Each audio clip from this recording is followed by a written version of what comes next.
Welcome to the deep dive. You know how this works. We take a huge pile of research and boil it down to the stuff you actually need. That's the idea. And today's topic, well, it's a big one. Can cannabis actually play a role in tackling the opioid crisis? It's a question everyone's talking about. We've got studies, surveys, even some fascinating research on mice. It's a really interesting mix of personal experiences and scientific findings. People are definitely paying attention to this. All right, so let's dive in. First off, we know people use cannabis for pain. That's not exactly breaking news. Right. But a 2019 survey by Bonke in cannabis as a substitute for opioid-based pain found that a whopping 63% of respondents used it for different types of pain. Yeah, and I think that really highlights how common it is for people to turn to cannabis for pain management. But what's especially interesting is the possibility that it could help reduce reliance on opioids. Okay, now that's a game changer. And there's some research that seems to back that up. A 2019 study by Ryman, Medical Cannabis Users Comparisons, showed that 35% of medical cannabis users actually stopped using at least one other pharmaceutical drug. Wow, that's significant. Yeah, and mostly they were stopping opioids. And another 38% reduced their use of those other drugs. Those are some pretty promising numbers. Absolutely. And then there's a 2017 meta-analysis by Nielsen, Opioid-Sparing Effect of Cannabinoids, which looked at data from a bunch of different studies. It found a statistically significant opioid-sparing effect. Wait, hold on. Meta-analysis. Opioid sparing? I think you need to break those terms down for our listeners. Yeah, good point. So a meta-analysis is basically a study of other studies. It combines data from many studies to get a more comprehensive view. It's like looking at the big picture. Right. Exactly. And opioid sparing means that when cannabis was used together with opioids, people needed less of the opioid to achieve the same level of pain relief. So less opioids for the same effect. That's huge, especially considering all the risks that come with high opioid doses. Right, but it's important to remember that most of the strong evidence we have on this comes from animal studies. So the mice are telling us something, but we need more data from humans to be really sure. Exactly. Human research is still limited, often with small sample sizes and without proper placebo controls, so we need to be a bit cautious with drawing firm conclusions. Okay, good point. But even with those limitations, this whole idea that cannabis isn't just masking pain, but could actually be changing how our bodies process pain signals, that's fascinating. Definitely. Nielsen's meta-analysis points to the fact that the cannabinoid and opioid systems in our bodies actually share some similar pathways, which could lead to synergistic effects when they are both activated. Like they're working together as a team. Kind of, yeah. They might boost each other's effects. Now, there's some really cool research on specific cannabinoid receptors, too. A 2007 study by Visco, Modulation and Functional Involvement of CB2, found that a specific cannabinoid agonist actually made B cells in the immune system more responsive. How does that tie into pain? Well, B cells play a key role in fighting inflammation, which we know is often a major factor in pain. So if cannabis is affecting how B cells work, it might be going after the root cause of the pain, rather than just masking it. Now, that's a really interesting thought. I can already hear the two sides of debate forming in my head.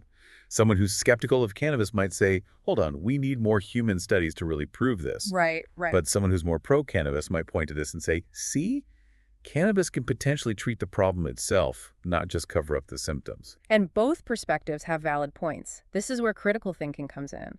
We need to weigh the evidence, consider different viewpoints, and look at both the benefits and the risks. Okay, so we've seen how cannabis might help manage pain and possibly reduce opioid use.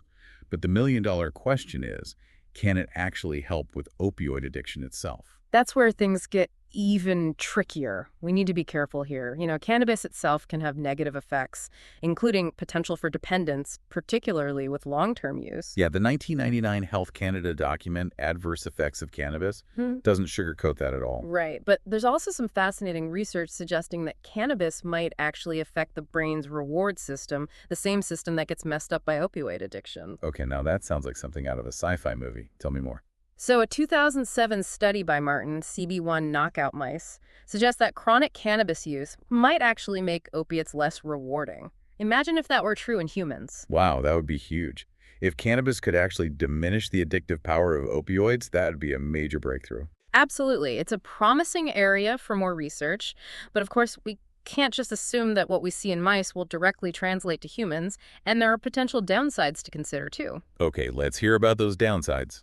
Don't leave us hanging. Well, a 2019 study by Ibarra-Leque, Chronic Cannabis Promotes Pro-Hallucinogenic, found that chronic THC exposure might make certain brain receptors more sensitive to hallucinogenic effects. So for someone who might be predisposed to psychosis, that could be a serious concern. Exactly. It really highlights the importance of understanding individual responses to cannabis and the need for more personalized approaches to treatment. This just keeps getting more and more complex. We're seeing potential benefits for pain and maybe even addiction, but there are risks we can't ignore. That's exactly right. And to make things even more intricate, we have to consider how both cannabis and opioids affect the immune system. Oh boy, the immune system. All right, let's add that to our already complicated puzzle. What do we know about how cannabis impacts the immune system? A 2014 study by Abo El-Nazar, Th17-Treg imbalance, shows that both morphine and cannabinoids can mess with the balance of our immune system. Specifically, they can suppress what's called the Th17 immune response while boosting the Treg response. Need you to translate that into plain English for me. Yeah. What do those immune responses even mean? Think of your immune system as a team of players all working together to keep you healthy. Okay, I'm picturing a soccer team or something. Sure, like that. So Th17 and Treg are two of the key players on that team, and they need to be in balance for the team to function properly. So if morphine and cannabinoids are throwing that balance off, what does that mean for our health? Well, suppressing the Th17 response could mean someone becomes more vulnerable to infections because their immune system isn't as strong as it should be. That's definitely something to consider.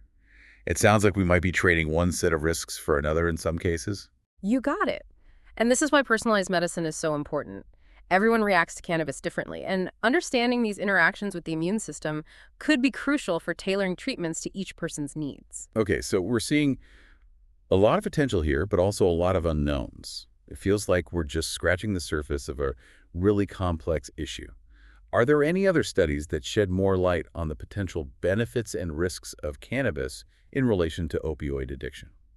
There are a bunch, but one that stands out is a 2016 paper by Nielsen, also titled Opioid-Sparing Effect of Cannabinoids, which is actually a systematic review and meta-analysis of preclinical studies. They really dug into the research that's been done on animals. So they were looking for the big picture trends. What did they find? Their findings were pretty compelling. They observed a significant reduction in the amount of opioids needed when cannabinoids were used alongside them. So animals needed lower doses of opioids to get the same pain relief when they were also given cannabinoids. That makes sense given what we were talking about earlier. Exactly. It definitely supports the idea that cannabis might have an opioid-sparing effect, which could potentially lower the risk of addiction and overdose, by reducing the need for those higher doses. Now, that's something that both people who are skeptical and those who are pro-cannabis could probably agree on. But are there any studies on humans that show similar results? The research on humans is still somewhat limited, but there are a few observational studies that hint at a similar trend. For instance, a 2015 study by Deegan-Hart, Experience of Adjunctive Cannabis Use for Crohn, surveyed patients with chronic pain. They found that those who were using cannabis for pain relief tended to report using lower doses of opioids. Okay, so it's not a controlled clinical trial, but it's still interesting data. Absolutely. And you know how it is, sometimes anecdotal evidence can actually guide researchers in the right direction. Yeah, it could be a valuable starting point. Another study worth mentioning is the 2019 survey by Bonke, Cannabis as a Substitute for Opioid-Based Pain. They found that a significant number of people were actually substituting cannabis for opioid pain medications. Wow, so they were choosing cannabis over opioids for pain management. I'm really curious about the reasons behind that. What made them switch? Well, there's a follow-up study from 2020, Substitution of Marijuana for Opioids in a national survey of U.S. adults, that looked more closely at why people were making that substitution. The most common reasons given were that marijuana was better at managing their pain and caused fewer side effects. That seems to line up with what a lot of people say. They often see cannabis as being more natural and less harmful compared to opioids. That's true. And while those perceptions definitely need more research to be fully understood, I think they highlight how important it is to consider the patient's perspective and why they're making certain choices. So it sounds like we have some pretty interesting preclinical data, some intriguing observational studies, and plenty of anecdotal reports that all suggest cannabis could play a role in tackling the opioid crisis. But what about the limitations of the research we've talked about so far? Well, the biggest limitation, as we've touched on, is the lack of large-scale, well-controlled clinical trials in humans. A lot of the evidence comes from animal studies, which are great, but we can't just assume those results will apply directly to people. That's a common challenge in medical research. For sure. Another limitation is the variability in cannabis products and dosages. It's not as simple as prescribing a standardized pill. Right, we're talking about a plant with hundreds of different compounds, all with potentially different effects. Exactly. And that variability makes it difficult to design those really precise clinical trials that we need. Plus, most of the research has been focused on THC, the psychoactive part of cannabis, but there's growing interest in CBD, the non-psychoactive component, which might also have therapeutic effects. So there's still a lot we just don't know yet. We're only beginning to understand this complex interplay between cannabis, the opioid system, and the human body. That's a great summary. We're really at the frontier of scientific exploration in this area. My head is spinning a little with all this information. Can we zoom out for a second and talk about what all of this means for people who are dealing with pain or struggling with addiction? That's a crucial question, and I think the most important takeaway is that cannabis is not some kind of magic bullet. It has potential benefits, but there are also potential risks. And we desperately need more research to understand those fully. Absolutely. In the meantime, it's crucial to have those honest, open conversations with your doctor if you're considering using cannabis for pain or addiction. Don't try to be your own doctor. Get informed, think critically about the information you find, and keep asking questions. Exactly. And remember, everyone responds to cannabis differently. What works for one person might not work for another, or might even have negative effects. So there's no one-size-fits-all approach. It's about personalized medicine and figuring out what works best for each individual. Now, let's shift gears a bit and dig into some research on how cannabis might actually influence the brain's reward system. Yeah. You mentioned that earlier, and it's super intriguing, especially in the context of addiction. One study that really stood out to me is from 2007 by Martin, CB1 knockout mice. They were looking at the interaction between the cannabinoid system and the opioid system in the brain. And CB1 receptors, those are the main receptors that THC, the psychoactive part of cannabis, binds to, right? That's right. In this study, they genetically engineered mice that didn't have those CB1 receptors. Essentially, they created mice that couldn't experience the typical effects of THC. So they took away the high. Yeah. That's a pretty clever way to study the effects of cannabis. What happened when they looked at how those mice responded to opioids? This is the fascinating part. They found that the mice without CB1 receptors had a reduced response to opioids. So the opioids weren't as rewarding for them. Exactly. It suggests that the cannabinoid system, specifically those CB1 receptors, plays a role in how our brains experience the rewarding effects of opioids. Now here comes my inner skeptic. Can we really apply what we learned from studying mice to human addiction? That's a really good point. Animal studies are valuable, but they can't capture all the nuances of human addiction. But this study gives us a clue, something worth exploring further. Like a piece of the puzzle. And we know addiction is incredibly complex. It's this mix of genetics, environment, brain chemistry, and probably a whole bunch of other factors we don't even fully understand yet.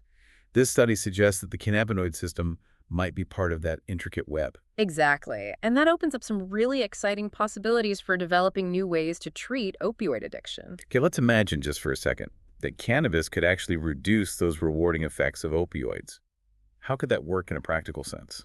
Well, imagine if we could develop medications that specifically target the cannabinoid system, dampening those pleasurable effects of opioids without causing the high associated with THC. So making opioids less appealing to the brain's reward system. That's fascinating. Yeah, it could be a game changer in the fight against opioid addiction. But of course, we need a lot more research to really understand its potential. And that brings us back to the critical need for more funding and support for cannabis research. We really need to break down the barriers that are preventing scientists from studying this plant and its potential applications. Absolutely. There's so much we still don't know. We need to approach this topic with a balance of scientific rigor and open-mindedness. Okay, so we've talked about how cannabis might help with pain, its potential impact on the brain's reward system, and even some of the risks involved. But there's another big aspect we need to discuss: the legal and social implications of using cannabis to address the opioid crisis. That's a really important point. The legal status of cannabis is so varied around the world, and that creates big challenges for both research and access to treatment. Right, it's this patchwork of laws and regulations, with some places embracing medical or even recreational cannabis, while others have strict prohibition. How does that inconsistency affect this whole conversation? Well, in places where cannabis is illegal, it's just much harder to conduct research, and people who could benefit from cannabis-based treatments face legal consequences. And even in places where medical cannabis is legal, there's often a lot of stigma associated with using it, and access can be limited by cost and availability. Exactly. These are real-world obstacles that we can't ignore. They underscore the need for policy changes that prioritize evidence-based approaches and make sure people can get the care they need. So we're not just talking about a scientific issue, we're talking about social justice as well. Absolutely. It requires a compassionate and nuanced approach. We need to ensure that people who are struggling with pain or addiction can access safe and effective treatments, regardless of their legal status or socioeconomic background. I'm definitely getting the feeling that this conversation is far from over. There are just so many layers to consider. The science, the potential benefits and risks, the legal and social implications. It's a lot to take in. You're right, and this deep dive is really just a starting point. It's meant to encourage everyone to delve a little deeper, engage in thoughtful conversations, and push for evidence-based policies that put people's health and well-being first. Couldn't agree more. And to everyone listening, I want to echo that. Keep learning, keep asking questions, and keep an open mind. This is a field that's constantly changing, and there's always something new to discover. Exactly, and remember, your voice matters. Get involved, share your thoughts, and advocate for policies that reflect your values. The more we talk openly and honestly about these complex issues, the better equipped we'll be to address them responsibly. Beautifully said. We're going to take a short break, but stick around. We'll be right back to continue our exploration of the fascinating world of cannabis and its potential role in tackling the opioid crisis. Welcome back to the Deep Dive. Before the break, we were really digging into the whole cannabis and opioid crisis thing, looking at pain management, addiction, even the immune system. Yeah, it's definitely not a simple topic. Not at all. And, you know, it's important to remember that there are some really strong opinions on both sides of this issue. Absolutely. You've got people who are very optimistic about the potential for cannabis to help solve this crisis. They point to its pain-relieving properties and how it might help reduce reliance on opioids. And then you've got folks who are much more cautious. They highlight the risks associated with cannabis use, things like addiction and the potential impact on mental health. Finding that balance is so important. We need to look at both the potential benefits and the potential risks, right? Absolutely. So let's talk about some of those risks. What are some things we should be cautious about when we're thinking about cannabis in the context of opioid addiction? That's a really good question. I'm glad you brought that up. Where do we even start? Well, for one thing, we know that cannabis itself can be addictive. It's true that not everyone who uses it develops dependence, but it's definitely a real possibility, especially if someone's using it frequently or in large amounts. Yeah, the 1999 Health Canada document, Adverse Effects of Cannabis, goes into quite a bit of detail on those risks. Right. Another concern is the potential impact of cannabis on mental health. Some studies suggest that cannabis use, especially for people who might be predisposed to certain conditions, could increase their risk of developing mental health issues. The 2019 study by Ibarra Q, Chronic Cannabis Promotes Pro-Hallucinogenic, was particularly eye-opening in that regard. It was. It's a good reminder that cannabis is a powerful substance, and its effects on the brain can be pretty complex and, in some cases, unpredictable. So we have to be really mindful of those potential risks, especially for people who might be vulnerable to things like addiction or mental health problems. Exactly. It underscores the importance of personalized medicine, understanding individual risk factors, and carefully considering both the pros and cons for each person. We can't just take a one-size-fits-all approach. Okay, so we've talked about some of the risks. Now let's flip the script and talk about some of the more exciting areas of research that are emerging. You mentioned earlier that there's a lot of buzz about CBD, the non-psychoactive component of cannabis. What's so special about CBD?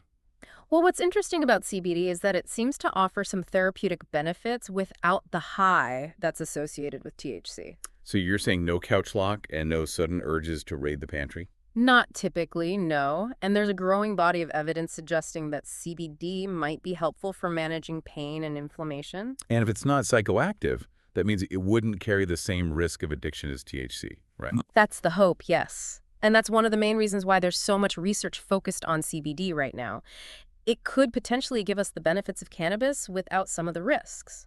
It almost sounds too good to be true. Is there any research to back up these claims about CBD? There is, but it's still early days.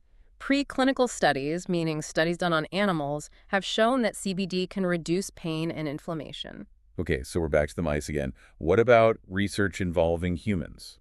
There have been some small clinical trials showing promising results for certain conditions like epilepsy and anxiety. And there's a ton of research going on right now exploring the use of CBD for chronic pain. So more research is definitely needed, but it sounds like CBD is something worth paying attention to. Absolutely. It could represent a real shift in how we think about and use cannabis-based therapies. Okay, let's zoom out again and think about all of this research in a practical sense. What are the key takeaways for people who are dealing with opioid addiction? I think the most important thing for anyone struggling with opioid addiction to remember is that professional help is available, and it's crucial to reach out for support. There are effective treatments out there, and you don't have to go through this alone. That's such a critical message. Don't be afraid or ashamed to ask for help. Hmm. There are resources available and people who care and want to help you through this. Absolutely. When it comes to cannabis, the research we've discussed today is really promising, but it's important to remember that it's not a miracle cure. We still need more research to really understand the full range of its potential benefits and risks. So it's not time to rush out to the dispensary just yet. Probably not. If you're thinking about using cannabis, especially in the context of opioid addiction, the best thing you can do is talk to your doctor. They can help you weigh the potential benefits and risks based on your individual situation and medical history. And we should also mention that cannabis isn't legal everywhere. And even where it is legal, there are still rules and regulations to follow. That's right. Be informed, be responsible, and put your health and well-being first. Good advice. Now, you mentioned earlier that the opioid crisis is this really multifaceted problem. Let's unpack that a bit. What are some of the factors that have led to this crisis in the first place? The opioid crisis is incredibly complex, and it has roots in a lot of different areas. It's tied to things like the overprescribing of opioid painkillers, the availability of really dangerous illegal opioids like heroin and fentanyl, and socioeconomic factors that make certain people more vulnerable to addiction. So it's not as simple as just saying that it all comes down to individual choices. There are these larger systemic issues at play, right? Exactly. And that means we need a multi-pronged approach if we're going to tackle this crisis effectively. We need to focus on prevention, treatment, and harm reduction strategies. Okay, I like that. Break it down for us. What do those strategies look like in practice? Well, prevention really starts with education. We need to make sure both doctors and patients are well informed about the risks associated with opioid painkillers, and we need to explore alternative options for pain management. So promoting more responsible prescribing practices and encouraging patients to be more proactive in their own healthcare decisions. Exactly. We also need to address some of the underlying social and economic issues that contribute to addiction, things like poverty, trauma, and mental health conditions. It's about creating a society that supports well-being and resilience, making people less likely to fall into the trap of addiction in the first place. You got it. And when it comes to treatment, it's crucial that everyone who needs help has access to the most effective therapies, the ones that have been shown to work. Right, like medications like methadone and buprenorphine, those have been proven to be very effective for treating opioid addiction. They have. And it's just as important to make sure people have access to counseling, support groups, and other resources to help them navigate recovery. It's a journey, not a quick fix. And then there's harm reduction. What does that look like? Harm reduction is about minimizing the negative consequences of drug use. Even if someone isn't quite ready to stop using completely, it's about meeting people where they are. So things like needle exchange programs and making sure people have access to naloxone, the medication that can reverse an opioid overdose. Exactly. Those strategies are literally saving lives. And they help reduce the spread of infectious diseases, too. It's about offering support without judgment or preconditions. Right. The opioid crisis demands a compassionate and pragmatic approach. We need to treat addiction as the complex health issue that it is, not as some kind of moral failing. I like that. So well said. Now, I want to bring this back to cannabis for a minute. Let's say cannabis becomes more widely accepted as a treatment option for pain and addiction. Yeah. How could that shift the landscape of the opioid crisis? That's a really interesting question to consider. If more research continues to support the idea that cannabis is beneficial for managing pain, and maybe even reducing opioid dependence, I think it could lead to some big changes in how doctors prescribe medications. So doctors might be more inclined to recommend cannabis as an alternative to opioids, especially for patients who are dealing with chronic pain. That's definitely one possibility. It could also lead to the development of new medications derived from cannabis that are specifically designed to target the mechanisms of pain and addiction in a more precise way. And if those medications were proven safe and effective, they could become a standard part of treatment for those conditions. Exactly. And that could have a significant impact on the opioid crisis as a whole. But we can't forget about the social and legal barriers that still exist. If we're going to have a real, honest conversation about using cannabis to address the opioid crisis, we need to talk about decriminalization and regulation. You're absolutely right. The current situation with these inconsistent laws and regulations all over the place, it's creating so many obstacles to research, access, and even just having open conversations about cannabis. It's tough to have a rational, productive discussion about something that's been so demonized and criminalized for so long. It is. Decriminalization would mean removing those criminal penalties for cannabis use, which would allow us to take a more health-focused approach. And regulation would help ensure the safety and quality of cannabis products, which would give consumers reliable information about potency and potential risks. Exactly. Plus, it would allow us to collect better data on patterns of cannabis use and health outcomes, which is essential if we're going to make informed policy decisions. So we're really talking about a potential paradigm shift here, a new way of thinking about both cannabis and the opioid crisis. That's a great way to put it. We're at a crossroads, and the decisions we make now will have a huge impact down the road. Okay, I think we've covered a lot of ground today. We talked about the potential benefits and risks of cannabis, the complexities of the opioid crisis, and the need for this really comprehensive approach if we want to address this public health challenge effectively. It's been an incredibly thought-provoking conversation. It really has. And as we wrap up this part of our discussion, I just want to leave our listeners with a few things to think about going forward. I'm all ears. Lay some wisdom on us. First, it's important to remember that research on cannabis is always evolving. We need more rigorous studies to really pinpoint the benefits and risks. So stay informed, be critical of the information you come across, and don't believe everything you read or hear. Don't just accept things blindly. Think for yourself. Right. Second, if you're struggling with pain or addiction, don't hesitate to reach out for help. There are effective treatments available, and asking for support is a sign of strength, not weakness. There's no need to suffer in silence. Reach out. Get the help you need. There are people who care. And finally, keep this conversation going. Talk to your friends, your family, your colleagues, your elected officials. Share your perspectives, your concerns, and your hopes for the future. Advocate for policies that are based on evidence and compassion. I love that. We need to keep talking about these issues. It's the only way we're going to make progress. The opioid crisis requires our attention, our compassion, and our collective wisdom to find solutions. Welcome back to the Deep Dive. We've been exploring all these different facets of cannabis and its potential role in addressing the opioid crisis, and it's definitely generated some lively debate. But before we wrap things up, I want to shift gears a bit and touch on a topic that I think is really relevant to our listeners: the economics of cannabis legalization. That's a really important angle. The legalization of cannabis has created this whole new industry generating tax revenue and jobs. And some people are arguing that this economic impact could actually help us fight the opioid crisis. Okay, now that's interesting. I'm curious to hear more. How could legalizing cannabis help with the economic factors that we know contribute to opioid addiction? Well, one way is through how we use the tax revenue that's generated from cannabis sales. Those funds could be allocated to things like drug treatment programs, harm reduction initiatives, and public health campaigns that are focused on preventing opioid misuse. So using the revenue from one industry to address the problems caused by another. Exactly. And there have even been some studies showing a correlation between cannabis legalization and a decrease in opioid overdose deaths in states where it's been legalized. Now, I know correlation doesn't equal causation. We can't say for sure that legalizing cannabis directly caused those decreases. Right. There could be other factors involved, but it's definitely a trend that's worth investigating further. And beyond that direct economic impact, legalizing cannabis could create new opportunities for individuals and communities that have been disproportionately affected by the war on drugs. We're talking about things like job creation and economic empowerment in communities that have historically been marginalized. Exactly. And that kind of positive change can have ripple effects. Improving social determinants of health, things like access to education, housing, and employment, can actually make people less vulnerable to addiction. So it's like this domino effect of positive change. Improvements in one area can lead to improvements in other areas. That's a great way to put it. It really highlights how interconnected these issues are. The opioid crisis isn't just a health crisis.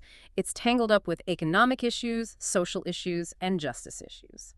As we wrap up our deep dive today, I'm feeling cautiously optimistic. The research on cannabis is still evolving, but there's definitely enough evidence to justify continuing to explore its potential. I agree. We have to approach this with both scientific rigor and a willingness to consider different possibilities.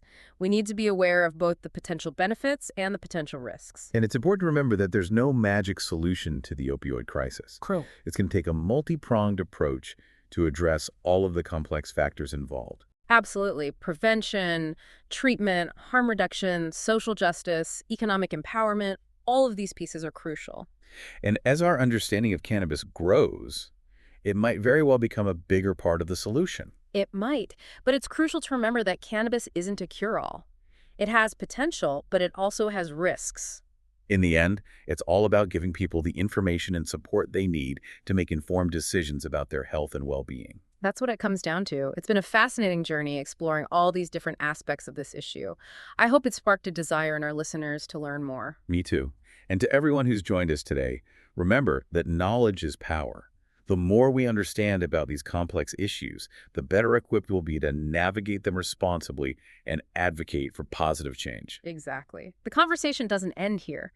Keep exploring, keep asking those tough questions, and keep engaging in those thought-provoking discussions. The opioid crisis needs our attention, our compassion, and our collective wisdom if we want to find real solutions. Couldn't have said it better myself.